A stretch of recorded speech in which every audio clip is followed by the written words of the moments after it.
conferences like today are good for two things. One is it's good to meet people that you've not met before who are from other voluntary organisations, get a picture of what's going on for them. I think also it's the time to think and discuss those kind of issues. We're going through a lot of change with regards to the health reforms that are going on at the moment. The challenges faced by organisations such as ours, which receive funding from social care and health. So it was really to kind of consolidate my knowledge in those areas and to see what other organisations were doing and the challenges that they were facing as well. The diocese covers Manchester, Greater Manchester. 40% of our parishes are in the top 10%, mostly for our communities. So we are working with the most vulnerable people, and it's finding resources to sustain that work is probably the biggest issue at the moment. We have been around for a very long time. What's interesting, if you look at the history of our sector, is that we have been there providing what we now call public services. But we have been providing that for centuries before the state provided those services. And it's an important point to make, because in the debate about contracts and the current political arguments about public sector reform, we have to remember this is the sector that has always delivered. There's a big challenge here. The rhetoric of fairness rather than equality of outcome is prevalent. Unlike equality, fairness is vague and highly relative. One person's fair is another person's unfair. Thus, fairness is difficult to measure. Local charities which previously received a grant from, say, the local authority, now find themselves having to compete for that money against private sector companies, against big national charities, sometimes against groups of workers from the local authority itself. I mean, I think one of the things that the sector's facing as a whole is we're in a bit of a gap.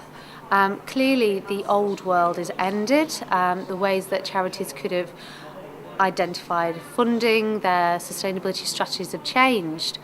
But yet, a lot of the opportunities that government is proposing aren't actually worked out yet.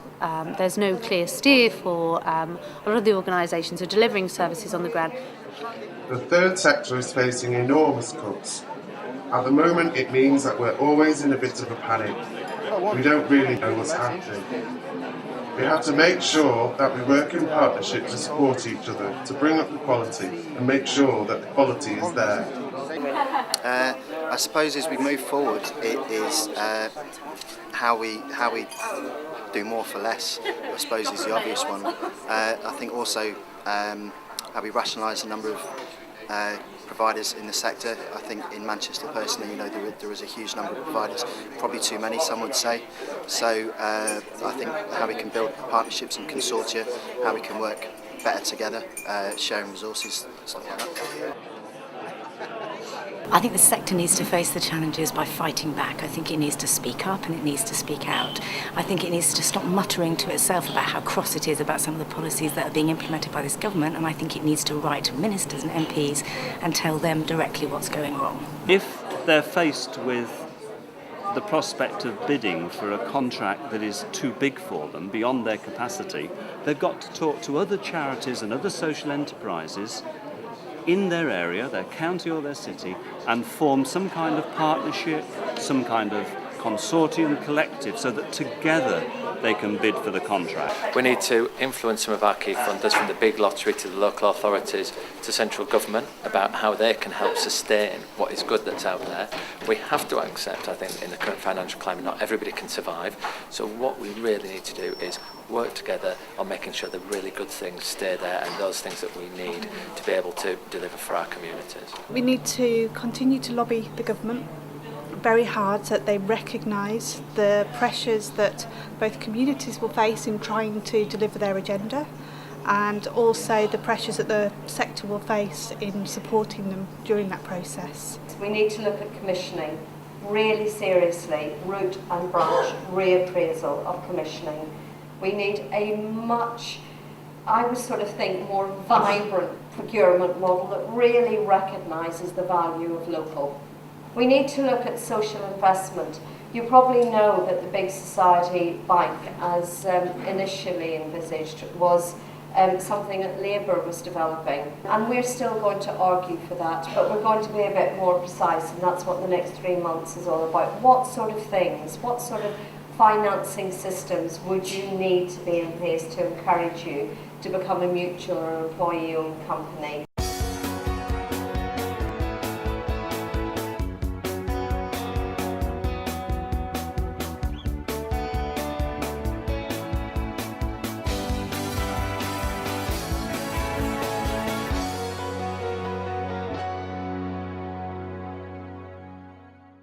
I really want government to start listening to the sector, and I do mean listening. I don't mean coming out and talking. I mean listening, because it's only when you do that that you realise as a government what you've got to put in place by way of support to really encourage the sector and see it thrive into the future. Talk to the sector, make sure that you're engaging, not just on a London basis, that you're engaging with the sector across the country to think about how we tackle the key issues. If you work with those people that know their communities, then you can make a real difference. And to drop this fairness agenda and get back to the equalities agenda and think about how we can make society more equal. Back off, leave us alone and trust us to get on with our work, and stop thinking that either you or the private sector can do it better than we can. Make use of what the communities of people are telling you. Listen to them. It's not only big business who has a right to a voice in this country.